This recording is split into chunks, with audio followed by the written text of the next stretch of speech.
Assalamualaikum warahmatullahi wabarakatuh. Saya Ervin Nurmawati dari SMP Negeri 2 Farindu. Saya adalah calon guru penggerak Angkatan 7 Kabupaten Sanggau, Kalimantan Barat. Kali ini saya akan memaparkan aksi nyata saya dalam modul 1.4 tentang budaya positif.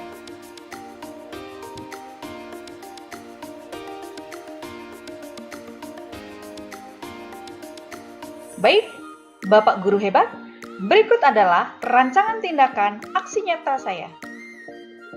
Latar belakang, budaya positif memiliki urgensi dalam pembentukan karakter anak. Sekolah sebagai institusi pembentukan karakter memiliki peran penting dalam pembentukan karakter murid. Oleh karena itu, budaya positif di sekolah perlu diciptakan dan diwujudkan. Tujuan aksi nyata yang pertama yaitu menciptakan murid yang merdeka belajar dan memiliki disiplin diri yang kuat. Yang kedua, yaitu menumbuhkan budaya positif di sekolah dengan meyakini nilai-nilai kebajikan universal. Selanjutnya, langkah-langkah tindakan aksi nyata. Yang pertama, menghadap kepala sekolah untuk meminta izin untuk melakukan diseminasi tentang pentingnya penanaman budaya positif dan keyakinan kelas di sekolah. Yang kedua, mengumpulkan rekan guru untuk melakukan diseminasi. Ketiga, berkoordinasi dan berkolaborasi dengan wali kelas untuk membuat keyakinan kelas di kelas masing-masing. Selanjutnya, memantau, merefleksi, dan mengevaluasi keyakinan kelas yang telah dibuat. Ya, baik, Bapak Guru hebat, berikut merupakan kegiatan diseminasi di sekolah mengenai budaya positif yang telah saya lakukan.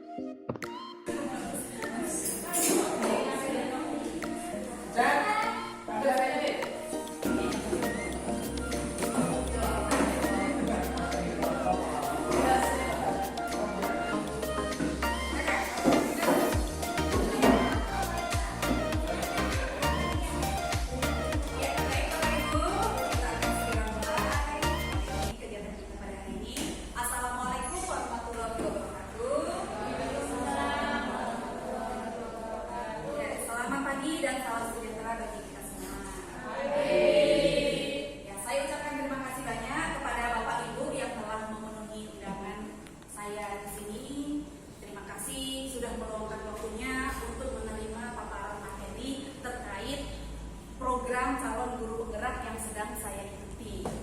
Nah, jadi kegiatan ini adalah salah satu tugas saya yang harus diupload ke LMS atau Learning Management System.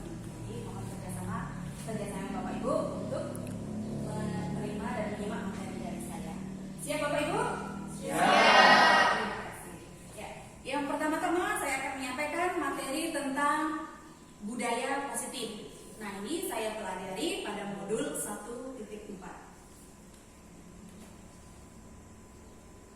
Nah, pertanyaan pemantik ini setuju atau tidak setuju? Yang pertama, hukuman dapat mendisiplinkan anak. Bagaimana tanggapan Bapak Ibu? Apakah setuju? Setuju. Ada yang tidak setuju? Tidak setuju semua. Oke. Next. Pemberian hukuman dengan hal positif seperti membaca atau membersihkan halaman sekolah dapat meningkatkan disiplin anak. Apakah setuju atau tidak setuju? Setuju. Ya, selanjutnya, memberi penghargaan dapat meningkatkan motivasi belajar anak. Apakah setuju? Setuju. Ini namanya pertanyaan pemantik. Perubahan paradigma. Nah, sekarang ada kegiatan simulasi yang akan dilaksanakan oleh Bapak Ibu. Yang pertama ada A dan B. Siapa yang akan ini bervolunteer untuk mempraktikkan jadi siswa A dan siswa B? Bu Rini dan Bu Dwi ya. Ya, Bu Rini dan Bu Dwi. Bu Rini sebagai siswa A, Bu Dwi sebagai yang B. Sobeklah kertas, secari kertas kecil, tuliskan benda atau sesuatu yang sangat berharga untuk Anda. Nah, ini untuk yang Bu Dwi ya. Letakkan di salah satu tangan Anda dan genggaman benda atau sesuatu dengan segala daya. Buatlah sebuah kepalan. Ini mengepal ya. Teman Anda B akan mencoba dengan sekuat tenaga dengan berbagai cara untuk meminta Anda memberikan benda tersebut. B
pilihan. Jadi ini adalah ilusi kontrol.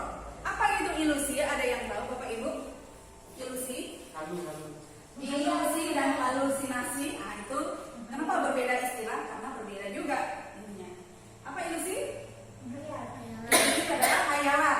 Ilusi adalah hayalan. Iya. Dia ini sesuatu yang tidak kita menyangkanya A ternyata B. Nah bagaimana? Apa tebakan kita tuh salah gitu kan? Kenapa salahnya? Di mana? Ilusi bahwa guru mengontrol murid. Berarti guru itu sebenarnya tidak mengontrol murid. Selanjutnya, ilusi bahwa kritik dan juga membuat orang merasa bersalah dapat menguatkan karakter. Itu adalah hanya ilusi saja. Ilusi bahwa semua penguatan positif efektif dan bermanfaat. Penguatan positif yang positif tadi efektif dan bermanfaat. Ternyata tidak. Ilusi bahwa orang dewasa memiliki hak untuk memaksa. Nah, oke, ini perbedaannya. Perubahan paradigma, stimulus respon, dan juga teori kontrol atau pilihan. Siapa sesungguhnya yang memiliki teori kontrol? Nah, sekarang kita lihat di sini perbandingan antara stimulus respon dan juga teori kontrol. Stimulus respon, kita mencoba mengubah orang agar berpandangan sama dengan kita. Tapi kalau teori kontrol, kita berusaha memahami pandangan orang lain terhadap dunia. Stimulus respon, perilaku buruk dilihat sebagai suatu kesalahan. Sedangkan teori kontrol, semua perilaku memiliki tujuan. Jadi kalau kita melakukan sesuatu, itu pasti ada tujuannya. Orang lain bisa mengontrol saya kalau stimulus respon. Tapi kalau teori kontrol, hanya Anda sendiri yang bisa mengontrol diri Anda. Saya bisa mengontrol orang, tapi di sini teori kontrol Anda tidak bisa mengontrol orang lain. Pemaksaan ada pada saat rujukan. Seperti tadi kan pemaksaannya ada memaksa. Itu adalah teori stimulus respon. Sedangkan teori kontrol di situ kolaborasi dan konsensus menciptakan pilihan-pilihan baru. Kalau di sini model menang dan kalah, kalau yang di sini win-win solution. Yang bersalah maupun yang tidak bersalah itu sama-sama dalam posisi yang menang. Nah, penasaran kan? Kita lihat simak materi selanjutnya. Nah, di sini disiplin positif itu teori kontrol atau teori pilihan dari Dr. William Glasser. Dr. William Glasser itu dia meyakini bahwa semua pilihan semua perilaku memiliki tujuan. Tujuannya apa? Tujuan itu merupakan salah satu motivasi. Motivasinya apa? 1, 2, 3. Ada 3. Yang pertama, misalkan anak dia mengerjakan tugas. Apa motivasinya? Yang pertama, untuk menghindari hukuman. Yang kedua, untuk mendapatkan imbalan. Imbalannya bisa berupa tidak hanya uang saja ya, tapi berupa ujian atau reward dari kita. Terus yang terakhir adalah untuk menghargai diri sendiri. Yang untuk menghargai diri sendiri itu sudah masuk motivasi intrinsik, sedangkan yang menghindari hukuman dan mendapatkan imbalan itu termasuk motivasi ekstrinsik. Ada nilai-nilai kebajikan universal, ada keyakinan kelas. Keyakinan kelas ini dibentuk dari wali kelas ke siswa atau dari guru ke siswa. Model berpikir win-win atau menang-menang, kolaborasi, konsisten menciptakan pilihan-pilihan baru. Jadi guru itu mempunyai 5 posisi kontrol, Bapak Ibu. Apa saja 5 posisi kontrol itu? 1, penghukum.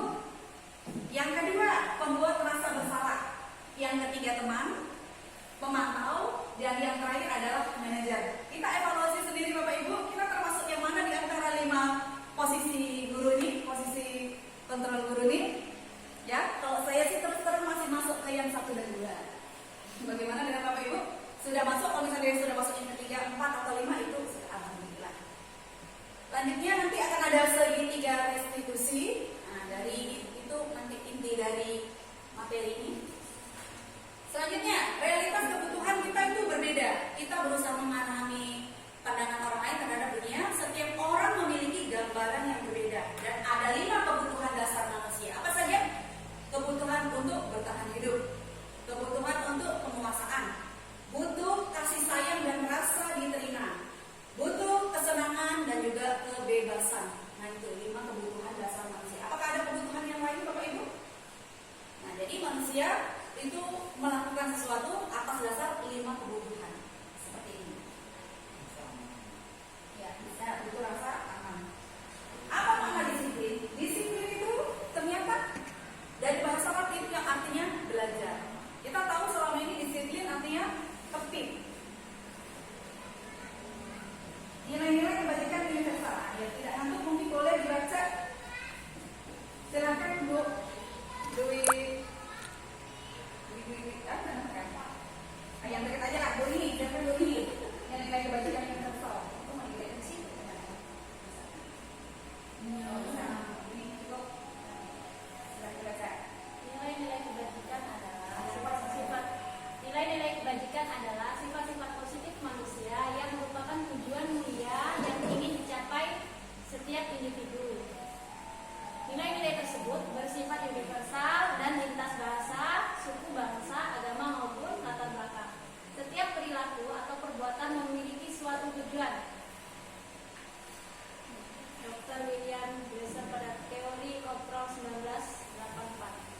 ingin dicapai oleh setiap anak Indonesia kita, kenal dengan profil pelajar Pancasila beriman, bertakwa kepada Tuhan Yang Maha Esa dan berakhlak mulia, mandiri, bernalar kritis, berkebinekaan global, bergotong royong, kreatif. Pak yang universal itu menurut Diana dosen ada 5 ya: mandiri, bernalar kritis, berkebinekaan global, gotong royong, dan juga kreatif. Ya, baik Bapak Ibu, kita lanjut ke teori motivasi perilaku manusia. Jadi motivasi mengapa manusia berperilaku itu ada 3. Yang pertama adalah untuk menghindari ketidaknyamanan atau hukuman. Apa yang terjadi bila saya tidak melakukannya? Nah, ini motivasi eksternal. Selanjutnya, untuk apa imbalan dari orang lain? Untuk mendapatkan imbalan dari orang lain atau institusi. Apa yang akan saya lakukan? Apa yang akan saya dapatkan apabila saya melakukannya? Nah, ini motivasinya untuk mendapatkan imbalan, dan itu termasuk motivasi eksternal. Sedangkan motivasi internal, tujuan disiplin positif, yaitu untuk menghargai diri sendiri.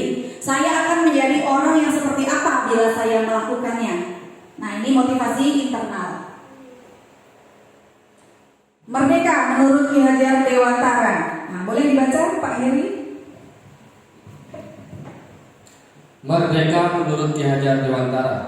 Merdeka itu artinya tidak hanya terlepas dari perintah, akan tetapi juga cakap buat memerintah diri sendiri. Ki Hajar Dewantara, Pemikiran, Konsepsi, Keteladanan, Sikap Merdeka pada cetakan kelima tahun 2013 halaman 469. Ya, terima kasih. Nah, itu arti merdeka Bapak Ibu. Nah, selanjutnya ada istilah dihukum dengan penghargaan. Dihukum dengan penghargaan. Maksudnya seperti apa? Bahwa penghargaan itu berlaku sama dengan hukuman. Ingat poin. Penghargaan itu sama dengan hukuman. Kok bisa? Dalam arti meminta atau membujuk seseorang melakukan sesuatu untuk memenuhi suatu tujuan tertentu dari orang lain yang meminta atau membujuk.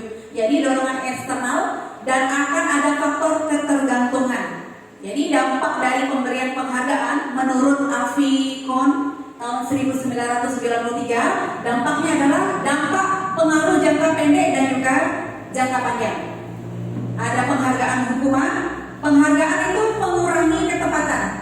Penghargaan itu tidak efektif, dan penghargaan merusak hubungan. Dihukum oleh penghargaan, penghargaan menurunkan kualitas. Penghargaan mematikan kreativitas. Penghargaan mengurangi motivasi intrinsik. Bentuk penghargaan kebajikan, bentuk program kebajikan atau apresiasi. Nah, dalam beberapa apresiasi atau pengakuan perlu diingat beberapa hal. Yang pertama, beri pengakuan secara khusus, beri pengakuan secara pribadi, beri pengakuan kepada semua murid dengan cara bergantian, dan beri pengakuan secara konsisten. Fokus pada proses. Contoh pengakuan atau apresiasi kebajikan. Jadi pembukaannya seperti ini. Kemarin saya perhatikan bahwa kamu seperti ini. Kalau nilai kebajikan, rasa empatimu besar sekali. Nah, situasinya pada saat menolong murid baru di kelas kita. Selanjutnya, pembukanya, saya menghargai kamu seperti ini. Kepedulianmu adalah begini-begini. Pada saat kamu membantu teman-temanmu di tugas kelompok, nah, saya lihat kamu seperti ini, bla bla bla. Selanjutnya, terima kasih saya ucapkan untuk bla bla bla. Ini sudah beberapa kita terapkan ya. Dan rasa tanggung jawabmu pada saat kamu memungut kertas-kertas yang berserakan di lantai, apa yang kamu rasakan? Nah, seperti itu. Tindakan dulu. Nah, sekarang kita ada tugas untuk membedakan apakah itu hukuman atau konsekuensi. Nah, kita mulai dari Pak Suyatno, nomor 1. Silakan baca Pak Suyatno. Nomor 1, mencatat 100 kali di dalam buku kalimat. Saya tidak akan terlambat lagi karena terlambat ke sekolah. itu sebuah hukuman. Hukuman, ya. Ya. Terima kasih. Selanjutnya Pak Heri. Lari mengelilingi lapangan basket 2 kali karena terlambat hadir di sekolah. Hukuman atau konsekuensi? Hukuman. Ada pendapat baik? Konsekuensi? Oke. Next, Bu Rini. Murid diminta untuk push up 15 kali karena tidak menggunakan masker di sekolah. Hukuman atau konsekuensi? Hukuman. Next, Bu Dwi Warni. Mengganti kertas tugas teman yang telah dicoret-coret. Hukuman atau konsekuensi? Konsekuensi. Next, Bu Wahyu. Membersihkan tumpahan air di meja tulis karena tersenggol pada saat belajar. Hukuman atau konsekuensi? Konsekuensi. Next, murid disuruh untuk mengenakan, Bu Juli. Murid disuruh untuk mengenakan sepatu sehari di sekolah karena tidak memakai sepatu hitam. Ya, ini adalah hukuman. Next, Pak Yogi. Lari mengelilingi lapangan basket 2 kali karena terlambat 10 menit untuk pelajaran PJOK. Hukuman atau konsekuensi? Hukuman. Oke, kita lihat jawabannya. Dan yang pertama adalah hukuman. Konsekuensi. Nah, yang terakhir adalah konsekuensi ya. Konsekuensi. Karena dia lari pada pelajaran PJOK. PJOK biasa dengan olahraga. Nah, lalu apa perbedaan hukuman dan konsekuensi? Hukuman itu adalah sesuatu yang menyakitkan yang harus terjadi. Sedangkan konsekuensi sesuatu harus terjadi. Hukuman membuat anak sakit. Sakitnya itu fisik dan juga hati untuk jangka waktu yang lama. Kalau konsekuensi membuat anak merasa tidak nyaman dalam jangka waktu pendek. Hukuman anak membenci kedisiplinan. Sedangkan konsekuensi anak menghargai disiplin. Hukuman itu berupa paksaan. Sedangkan konsekuensi adalah stimulus tanggapan, stimulus respon. Hukuman mendorong anak untuk menyakiti diri sendiri. Konsekuensi mendorong anak untuk mudah menyesuaikan diri. Sedangkan konsep diri, hukuman itu adalah konsep diri yang buruk. Konsekuensi konsep diri yang baik. Hukuman anak belajar untuk menyembunyikan kesalahan karena takut mendapatkan hukuman. Konsekuensi anak belajar untuk mematuhi aturan. Hukuman anak itu merasa marah, merasa bersalah, merasa dipermalukan dan merasa tidak dihargai. Sedangkan konsekuensi kehilangan hak, dibuat tidak nyaman, diasingkan, tapi hanya untuk sementara waktu saja. Nah, ini perbandingan, perbedaan hukuman dan juga konsekuensi. Apa itu restitusi? Restitusi adalah proses menciptakan kondisi bagi murid untuk memperbaiki kesalahan mereka sehingga mereka bisa kembali pada kelompok mereka dengan karakter yang lebih kuat. Restitusi juga merupakan proses kolaboratif yang mengajarkan murid untuk mencari solusi. Nah, ini kan di blok warna hitam ya. Mengajarkan murid untuk mencari solusi atas permasalahan mereka dan membantu murid berpikir tentang orang seperti apa yang mereka inginkan, tujuannya nanti mau jadi apa, dan bagaimana mereka memperlakukan orang lain. Nah, ini menurut dosen Diana Dosen tahun 2004. Nah, di sini digambarkannya ada 3, ada 2 macam. Yang pertama identitas gagal, yang kedua identitas sukses.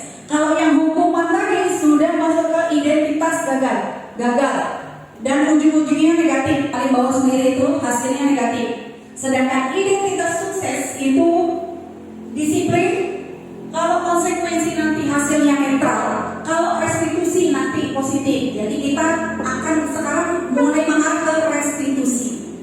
Konsekuensi tadi akan membuat suasana netral, tapi kalau restitusi itu akan menjadi budaya positif seperti materi kita tadi adalah budaya positif. Nah, ini tujuan dari pembelajaran pada hari ini.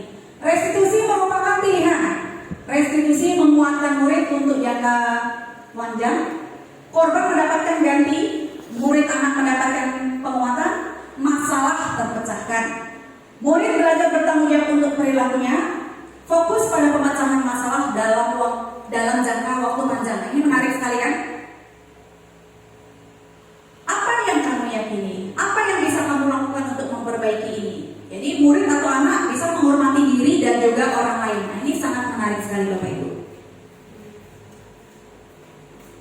Ciri-ciri restitusi. Restitusi bukan untuk menebus kesalahan, namun untuk belajar dari kesalahan, memperbaiki hubungan, tawakan, bukan paksaan. Restitusi menuntut untuk melihat ke dalam diri. Restitusi mencari kebutuhan dasar yang mendasari tindakan. Restitusi diri adalah cara yang paling baik. Restitusi fokus pada karakter, bukan pada tindakan. Restitusi fokus pada solusi. Restitusi mengembalikan murid yang berbuat salah pada kelompoknya. Nah, kita ke video dulu biar kita tidak bosan.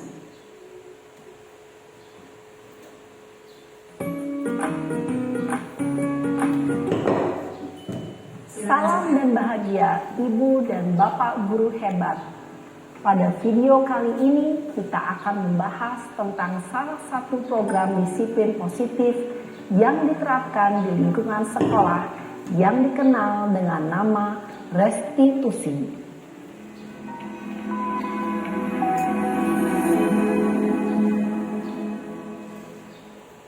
Restitusi dikembangkan oleh pakar pendidikan Diane Gosson, berlandaskan pada teori kontrol Dr. William Glasser. Segitiga restitusi adalah suatu proses dialog yang dijalankan oleh guru atau orang tua agar dapat menghasilkan murid yang mandiri dan bertanggung jawab. Pada saat guru di posisi manajer, aspek yang dikembangkan pada murid adalah motivasi intrinsik, sehingga penanaman nilai-nilai kebajikan dapat tumbuh dan berkembang menjadi suatu kebiasaan positif yang akhirnya membentuk karakter murid. Proses dialog ini terdiri dari 3 langkah yang digambarkan pada ketiga sisi pada segitiga restitusi. Sisi pertama adalah menstabilkan identitas. Sisi yang kedua adalah validasi tindakan yang salah. Dan sisi yang ketiga adalah menanyakan keyakinan.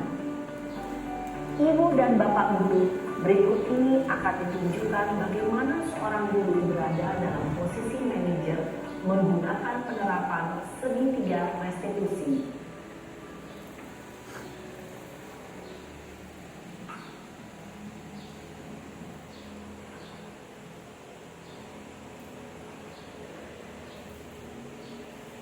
Yang sana. Ya Pak. Sudah lama nggak ke sana? Kenapa ada di sini? Kesel Pak, kesel banget. Masa aku dikatain tukang fitnah Pak? Ya aku marah lah. Aku balik katain Eka di depan kelas. Kesel banget. Oh begitu. Ya pasti kamu marah dan kesal. Bapak juga akan marah apabila ada yang menuduh Bapak seperti itu. Kemudian pada saat itu kamu mau melakukan apa? Ya saya langsung ngatain Eka lah Pak. Kesel banget. Saya bentak-bentak dia di depan teman-teman lain. Oh begitu. Pasti kamu melakukan seperti itu karena suatu alasan tertentu, bukan? Iya, masa saya diam saja Pak. Ya saya bela diri lah. Masa saya dituduh tukang fitnah? Ya wajarlah. Mempertahankan harga diri itu sesuatu yang penting buat kamu. Untung kamu tidak bertindak lebih kegagalan, hanya membentak-bentak. Iya Pak. Untung saya masih bersabar dan hanya meminta saja. Sudah gemes padahal, saya pasti bela diri lah. Ya pasti ya. Tapi kamu memilih untuk tetap bertahan dan bersabar. Kamu memilih untuk tidak berbuat lebih parah lagi, kan? Iya. Nah, sekarang coba kita lihat lagi tindakan kamu yang bentak-bentak Eka di kelas. Tindakan kamu itu kira-kira sesuai dengan keyakinan kelas atau prinsip kamu tidak? Enggak lah Pak. Capek Pak jadi pemarah. Jadi keyakinan atau prinsip mana yang kurang sesuai dengan keinginan kamu? Ya, saya sebenarnya sangat menghargai orang lain. Mungkin saat itu saya menjadi emosi, jadi tidak menunjukkan sikap itu. Kamu meyakini tidak? Menghargai orang lain itu penting buat kamu. Yakin lah Pak. Iya, setuju. Kita harus saling menghargai. Namun ada juga keyakinan yang kita sepakati yang perlu kita jalankan apabila kita sedang marah, kan? Ya, saya bisa lebih proaktif, mulai dengan diri sendiri. Saya bisa jadi lebih sabar, mengambil waktu juga untuk berpikir mau apa selanjutnya. Kira-kira kamu bersedia memperbaiki masalah ini tidak? Sedia, Pak. Kalau kamu memperbaiki masalah ini, kamu akan menjadi orang seperti apa? Saya akan menjadi orang yang bertanggung jawab, Pak, ya, Pak. Dan senantiasa proaktif. Iya, menurut kamu bagaimana rasanya menjadi orang seperti itu? Ya nyaman lah, bangga bisa bersabar dan tenang diri. Baiklah kalau begitu. Yuk kita pikirkan bagaimana memperbaiki masalah ini.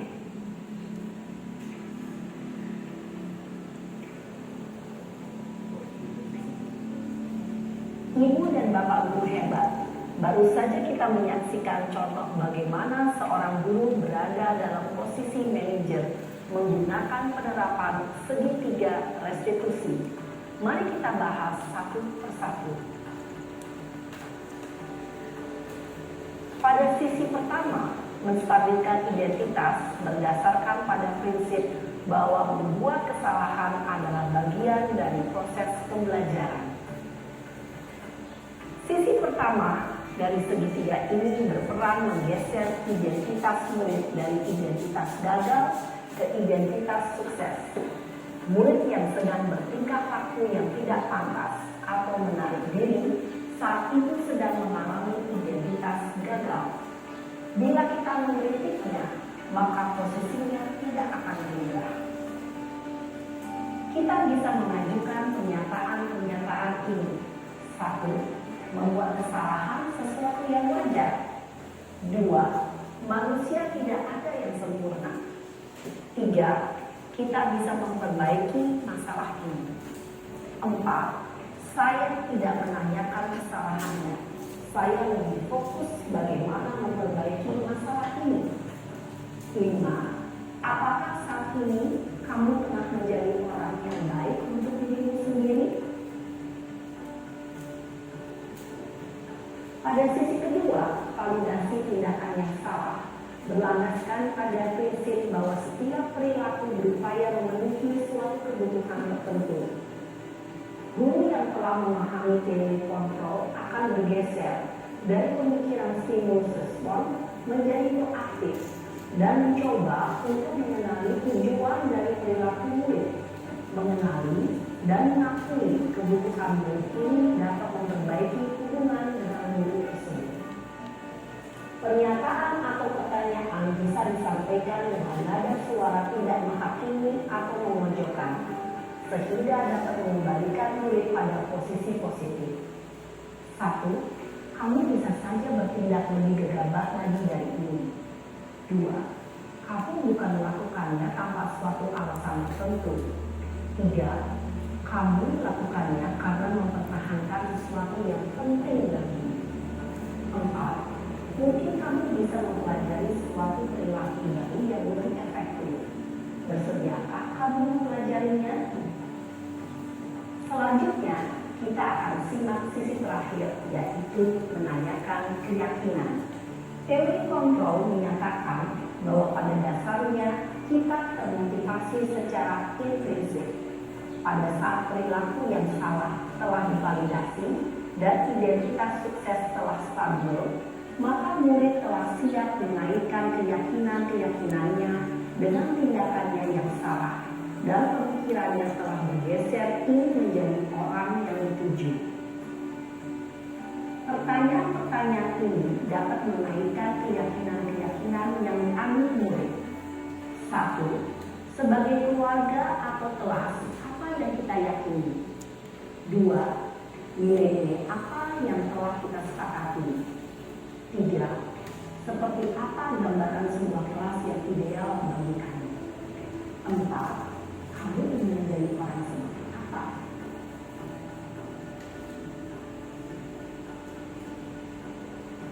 Dalam menerapkan segitiga restitusi, perlu diperhatikan beberapa hal, yaitu 1. Perilaku yang salah perlu dikaitkan dengan nilai-nilai atau keyakinan-keyakinan yang telah disepakati atau dituju. 2. Kesediaan orang yang melakukan kesalahan untuk memperbaiki masalah. 3. Pemecahan masalah sebisa mungkin relevan atau memiliki hubungan dengan masalah yang ada. 4. Usaha. Perlu adanya suatu usaha perbaikan dari pihak yang berbuat kesalahan. 5. Waktu. Perlu mendedikasikan waktu dari pihak yang berbuat kesalahan. Tanyakan kapan akan mulai diberlakukan usaha untuk memperbaiki masalah. Dengan memahami struktur penerapan segitiga restitusi, diharapkan guru dapat menerapkan posisinya sebagai manajer dengan mengajukan pertanyaan-pertanyaan bermakna yang dapat membuat murid menjadi lebih percaya diri, bertanggung jawab, dan mandiri. Nah, Ibu Bapak Guru, perlu tidaknya mengikuti ketiga tahapan dalam segitiga restitusi bergantung pada ringan beratnya suatu permasalahan. Misalnya, bila permasalahan tersebut ringan, maka tidak perlu dijalankan secara berurutan. Bahkan bisa semudah menanyakan apa keyakinan yang kita sepakati. Dengan menjalankan segitiga restitusi, dengan mengajukan pertanyaan-pertanyaan bermakna, diharapkan murid menjadi lebih kuat secara pribadi, dapat membuka wawasan murid agar dapat menyelesaikan permasalahannya sendiri, semakin percaya diri, mandiri, dan merdeka. Salam dan bahagia, Ibu Bapak Guru hebat.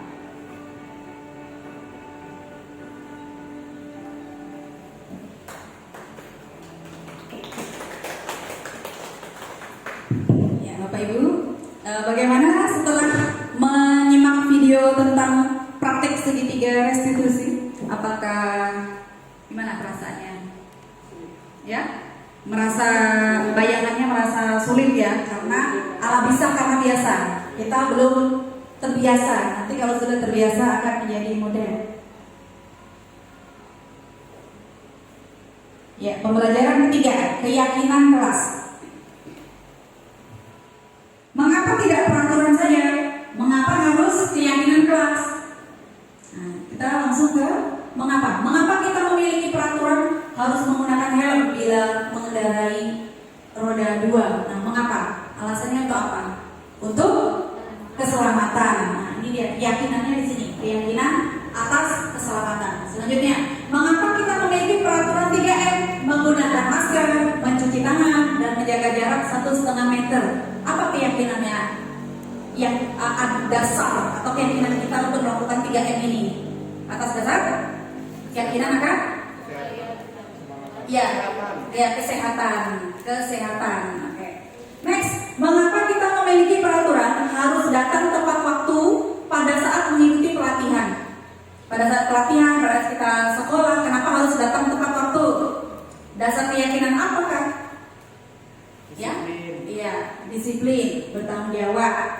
Untuk mendukung motivasi intrinsik, kembali ke nilai-nilai atau keyakinan-keyakinan yang lebih menggerakkan seseorang dibanding mengikuti serangkaian peraturan-peraturan.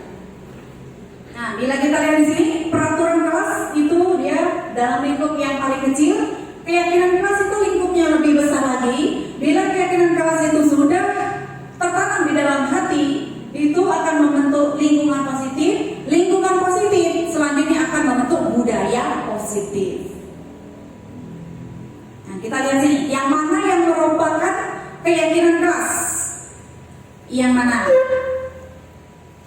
Kesepakatan kelas, datang tepat waktu, mengucapkan salam. Menjaga kebersihan, itu ada yang di blok ya, yang di blok itu kebersihan, saling menyayangi, semangat. Nah, di situ ada keyakinan kelasnya. Nah, kita lihat sekarang peraturan. Di sini ada peraturan dan keyakinan kelasnya. Silakan sebutkan. Kita lanjutkan, tadi sudah terakhir Pak Indi ya. Lanjut ke Bu Dwi Cahyani. Kita lihat di sini ada peraturan dan keyakinan kelas apa yang diyakini. Yang pertama, selalu mengembalikan buku pada tempatnya. Keyakinan apakah? Mengembalikan buku pada tempatnya. Keyakinan apa? Ya, disiplin. Next, Bu Dwi Agus, dilarang mengganggu orang lain. Keyakinan kelas apa? Disiplin. Mengganggu orang lain? Yang lain? Ya, keamanan, menghargai orang lain.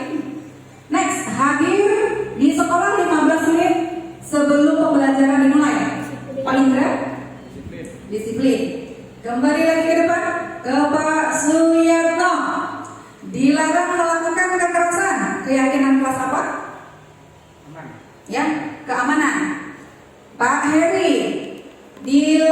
dilarang menggunakan narkoba. Keyakinan kelas apa? Kesehatan. Oke. Bergantian atau menunggu giliran. Bu Rini? Ya, disiplin. Bu Dwi Warni, jangan berlari di kelas atau koridor. Oh, terlewat ya? Oh, berarti bagus. Menggunakan masker. Kesehatan. Oke. Next, Bu Wahyu, jangan berlari di kelas atau koridor. Ya? Nah, kita lihat jawabannya. Tenang. Mengembalikan buku ke tempatnya itu keyakinan kelas adalah tanggung jawab. Kalau dia membalikan buku pada tempatnya berarti dia bertanggung jawab. Next, mengganggu orang lain itu keyakinan kelas menghormati orang lain. Dia mengganggu orang lain berarti dia tidak menghormati orang lain. Hadir 15 menit sebelum pembelajaran dimulai itu menghormati orang lain. Yang kedua juga komitmen. Dia berkomitmen. Dilarang melakukan kekerasan itu keselamatan dan juga menghormati orang lain. Dilarang menggunakan narkoba tadi kesehatan, ya sudah benar tadi ya. Bergantian atau menunggu giliran, antri. Antri itu keyakinan kelas menghormati orang lain dan sabar. Menggunakan masker itu kesehatan dan juga keselamatan. Sedangkan jangan berlari di kelas atau koridor itu keselamatan dan juga keamanan. Bisa dipahami sampai sini Bapak Ibu? Ya sudah ada gambaran tentang keyakinan kelas ya. Next, kebutuhan dasar manusia dan dunia berkualitas. Jadi kebutuhan dasar manusia itu yang pertama, yang paling utama, yang paling tengah, bertahan hidup. Kasih sayang dan rasa diterima, kebutuhan penguasaan, kebutuhan kesenangan dan juga kebebasan. 5 posisi kontrol guru.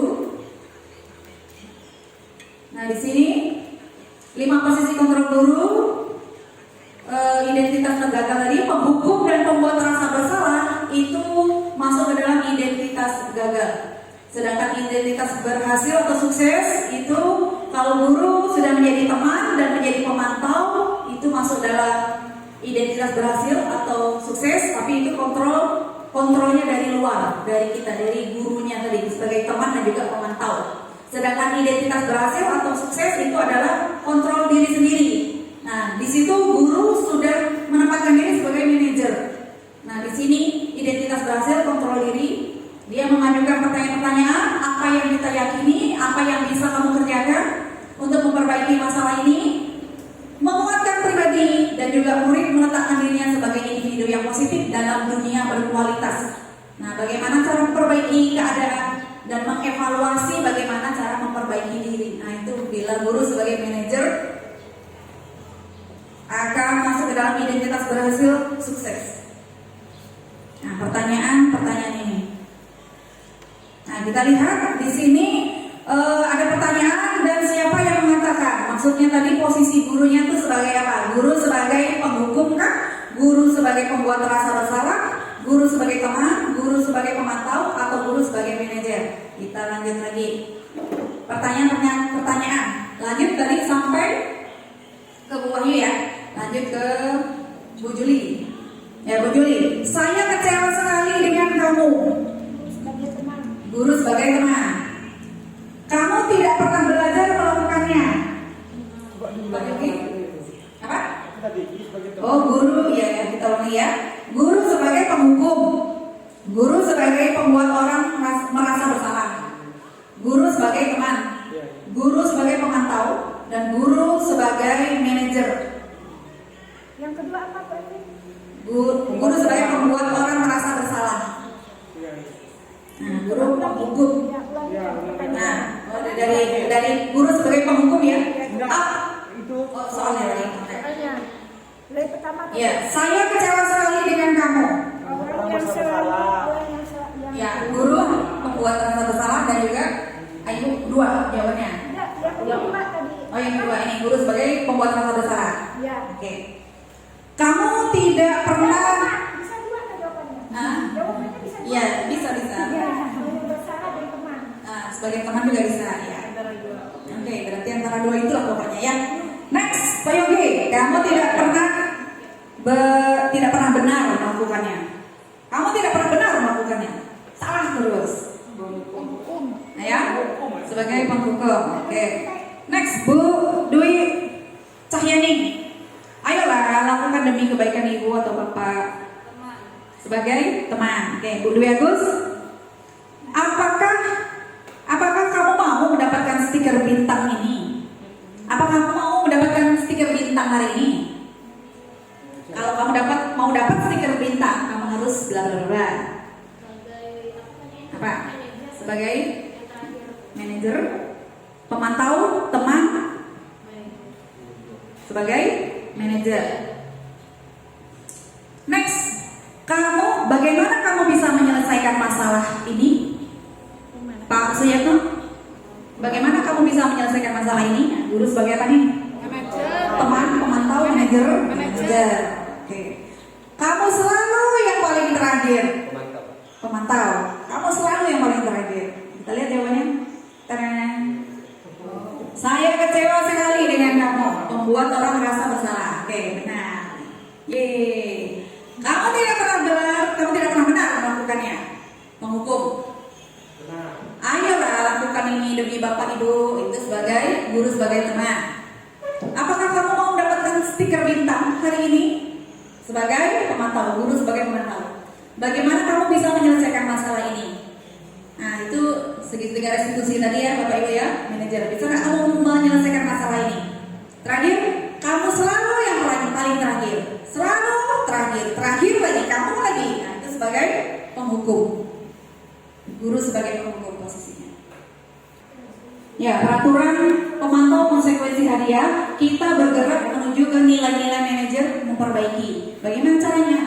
Kalau kamu tidak bla bla bla, kamu akan begini. Itu diberi hukuman untuk membuat tidak nyaman. Sedangkan yang sebagai manajer, apa yang kamu yakini?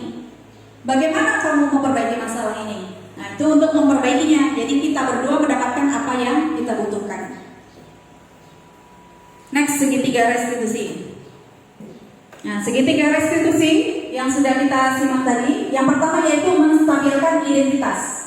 Setiap orang pasti pernah melakukan kesalahan. Jadi kita sudah tahu permasalahannya apa, anak berkasus sudah menghadap kita sudah jelas kasusnya apa. Nanti kita mengatakan setiap orang pasti pernah melakukan kesalahan. Kamu bukan satu-satunya orang yang pernah melakukan ini. Nah, bila sudah stabil identitasnya, itu baru kita ke validasi kebutuhan. Nah, maksudnya di sini adalah menanyakan alasan. Kamu tentu punya alasan mengapa kamu melakukannya. Alasan kamu apa? Adakah cara yang lebih efektif untuk mendapatkan apa yang kamu butuhkan?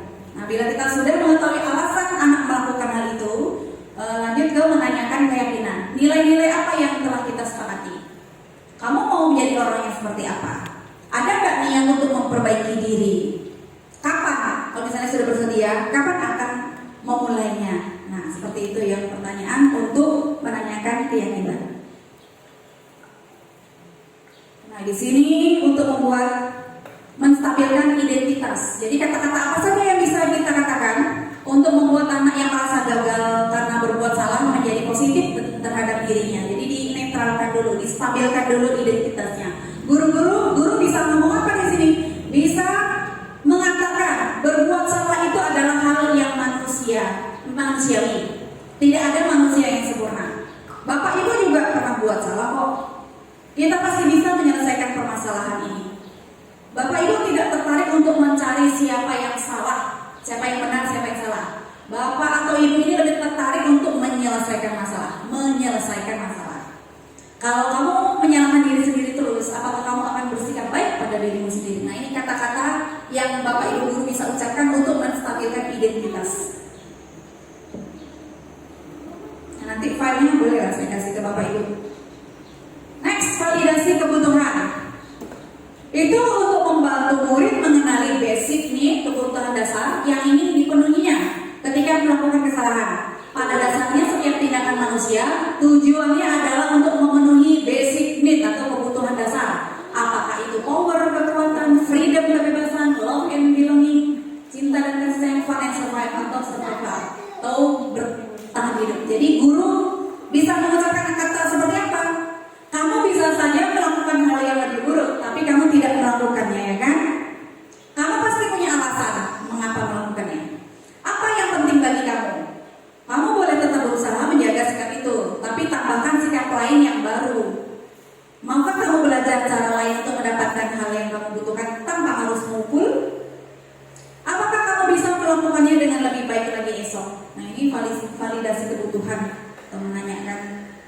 proses juga bisa. Yang terakhir, bila itu sudah dilakukan, maka Bapak Ibu guru bisa menanyakan keyakinan. Apa anak melihat kesalahannya dihubungkan dengan norma sosial. Jadi kesalahannya itu kita hubungkan dengan norma sosial dan nilai-nilai yang mendasari manusia berinteraksi dengan orang lain. Jadi Bapak Ibu guru bisa mengatakan seperti ini, apa nilai-nilai kita percayai di kelas atau di sekolah kita? Nilai-nilai universal apa yang telah kita sepakati? Kelas yang ideal itu seperti apa sih? Kamu ingin menjadi anak seperti apa? Apa yang kamu rasakan ketika kamu melakukan itu? Kamu menjadi orang yang seperti apa? Ingin menjadi seperti apa nantinya? Nah. Intervensi 30 detik. Intervensi ini bisa membantu murid kembali ke tujuan semula dengan cukup singkat, dengan cara non-konfrontif. Jadi pertanyaan yang diajukan biasanya dikemukakan oleh seorang guru sebagai pemantau atau guru sebagai manajer. Apakah kamu ingin berbuat lebih baik? Apakah saat ini kamu sedang menjadi orang yang kamu inginkan? Dan lain sebagainya. Ini intervensi 30 detik. Refleksi. Hal-hal baru apa yang mengubah paradigma saya yang saya dapatkan? Perasaan apa yang muncul selama mengikuti sesi ini? Khususnya mengenai makna disiplin dan motivasi. Peran kamu apa yang telah dilakukan selama mengikuti ini? Dan saya akan menjadi apa setelah mendapatkan materi ini? Ya, terima kasih. Demikian paparan materi dari saya. Saya ucapkan terima kasih kepada Bapak Ibu dan selanjutnya kita akan masuk ke dalam sesi tanya jawab. Silakan Bapak Ibu yang ingin bertanya, silakan.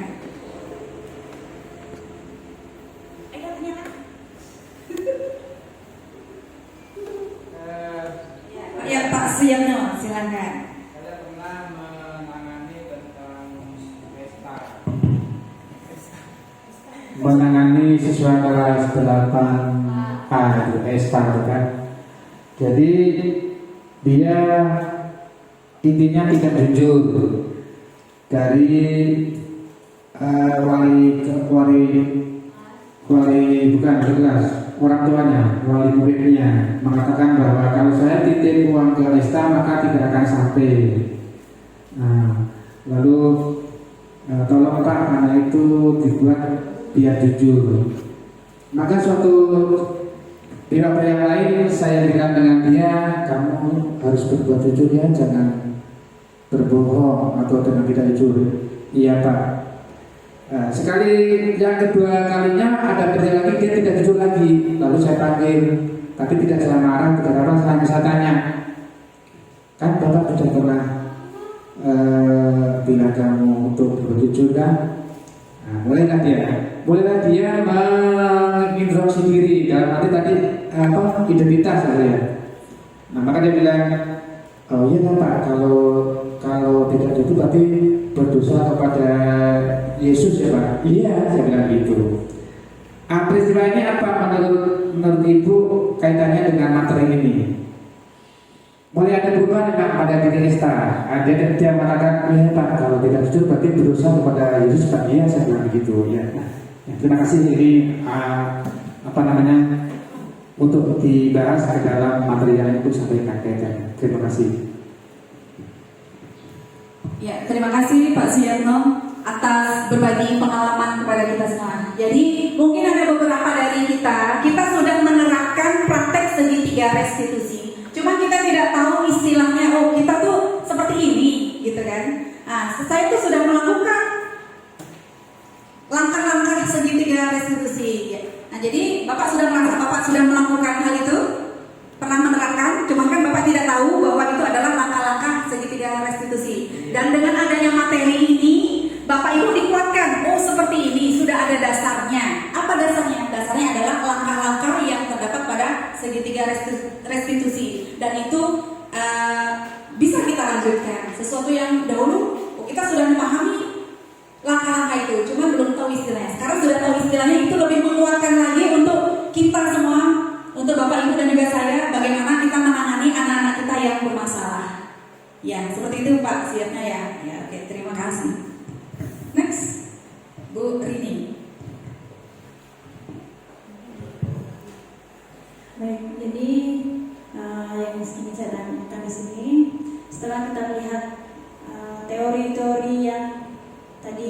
dipaparkan oleh Bu Ervin, apakah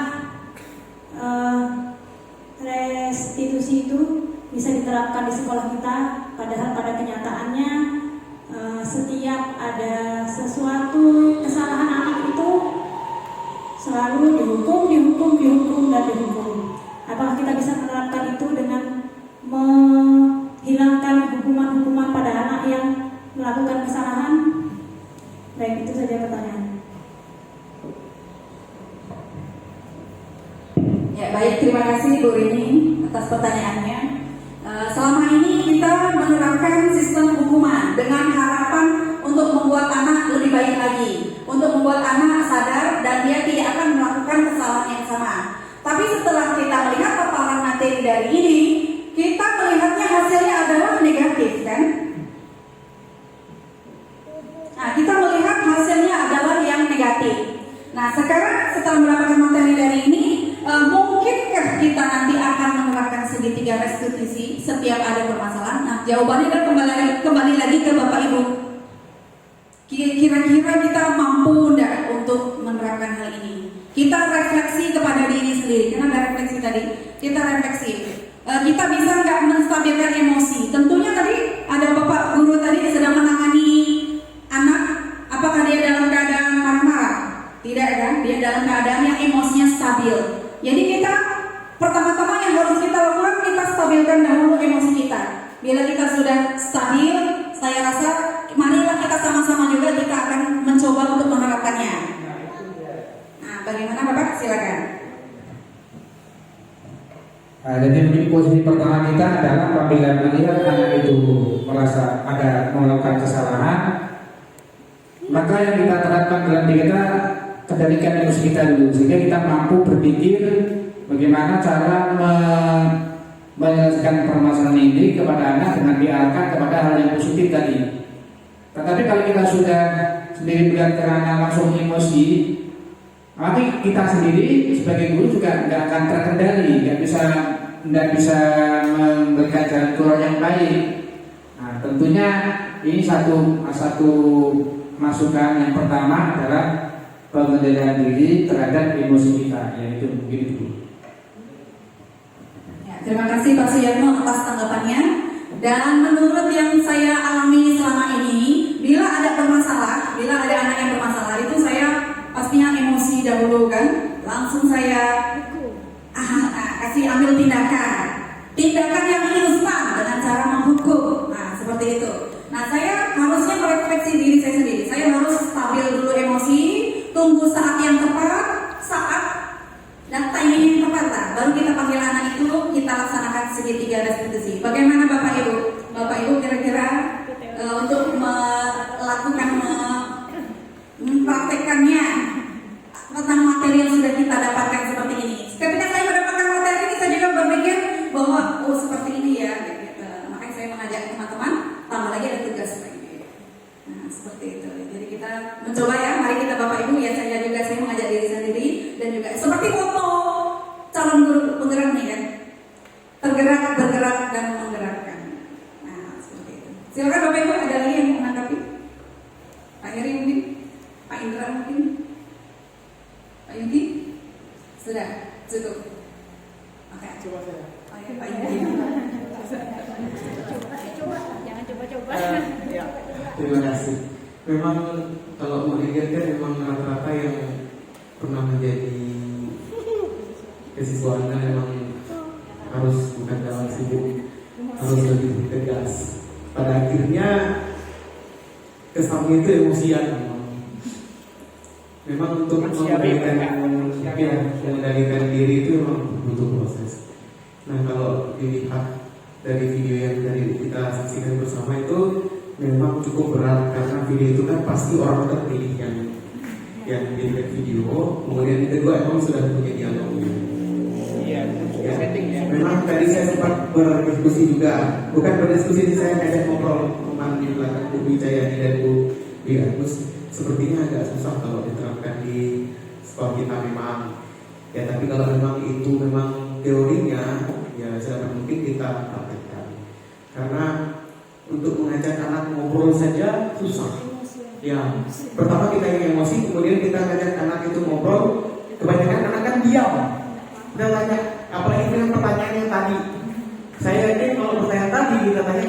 mahasiswa kita, mereka nggak tahu apa jawabnya. Iya, nggak tahu pasti mereka jawabnya. Karena pertanyaan terlalu berat menurut saya. Jangankan dia, saya aja kalau ditanya seperti itu kayaknya harus apa?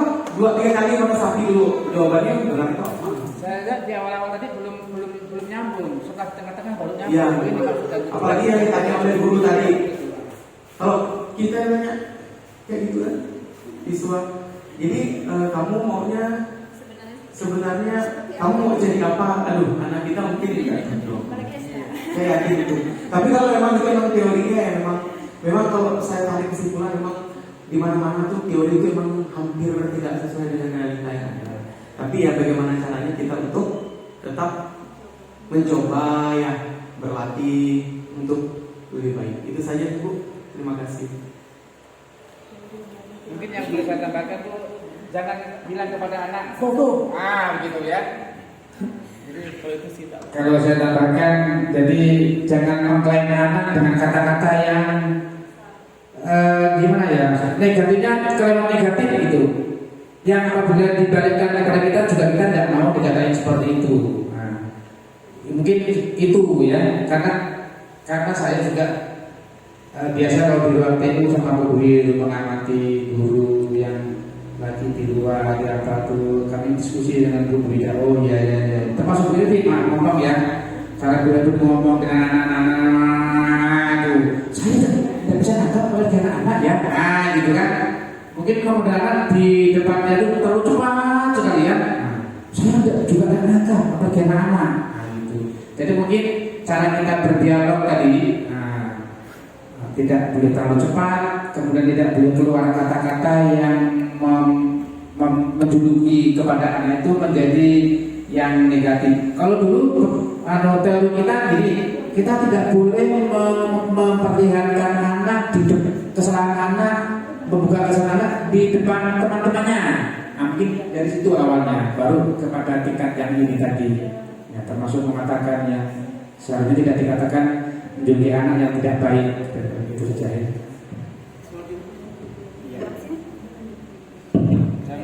Mungkin saya tanggapi dulu sebentar karena apa? Ini kan teori ya, selama ini kita dapat teori. Sedangkan teori itu didapat dari praktek. Jadi praktek dijadikan teori. Nah ini sudah praktek baik yang sudah Assalamualaikum warahmatullahi wabarakatuh. Perkenalkan. Ya oleh mereka yang berkepentingan dan dipraktikkan kepada kita gitu. Jadi harapannya dari Kementerian Pendidikan dan Kebudayaan itu kita bisa dapat menerapkan ini dan dapat menjadikan kepribadian anak-anak menjadi lebih baik lagi. Ini saya ada menerapkan praktek segitiga restitusi dan juga merupakan salah satu tugas saya gitu kan, dan harus diupload. Nama saya Esther Mawati. Saya dari SMP Negeri 2 Baridu, Kecamatan Baridu, Kabupaten Sanggau, Kalimantan Tengah. Saya adalah calon peneliti bagi untuk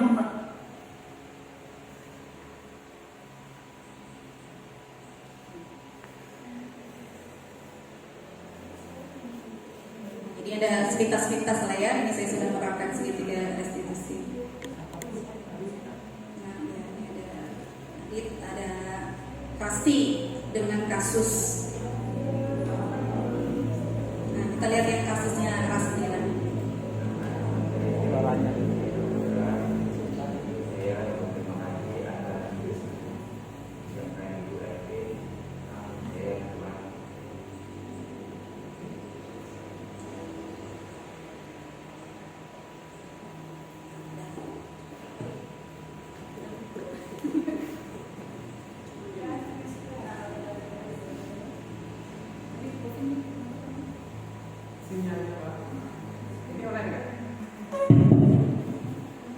Ya, baik Bapak Ibu, demikian paparan materi saya tentang budaya positif. Kita berharap mudah-mudahan ke depannya lagi kita menjadi orang yang bisa mengendalikan emosi dan akan bisa menjadikan kita akan mempraktekkan segitiga restitusi, kita akan berusaha semaksimal mungkin dan yang memberikan yang terbaik untuk anak didik kita, untuk anak murid-murid kita.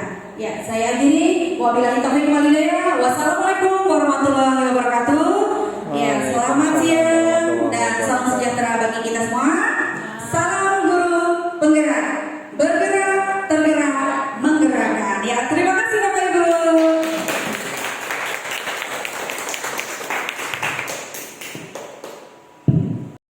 siang, saya Yungki Marhorenanin, jabatan saya sebagai guru IPS di SMP Negeri 2 Parindu, Kecamatan Parindu, Provinsi Kalimantan Barat.